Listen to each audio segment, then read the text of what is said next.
বন্ধুরা, আজ আমি দিদির বাড়িতে রান্না করছি। দেখো, দিদিরা গেছে বাইরে কোথায়, মানে একটা গেল আর কি। আমি ওই জন্য রান্না করছি, কাঠে রান্না করছি। দেখো দিদি, আমি তো কাঠে রান্না জানতে পারি না, তো আজকে কি করব। ওদের তো কাঠেই রান্না হয়।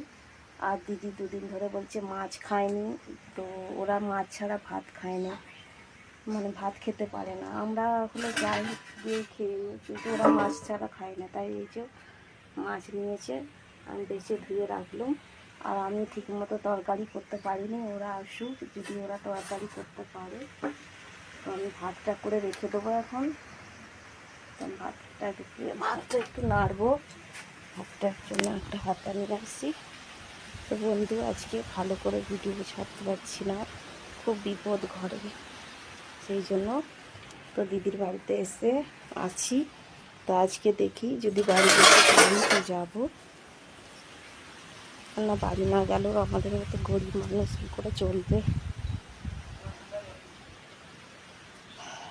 খুন্তিটাই করে ভাতটা নেড়ে নেবো।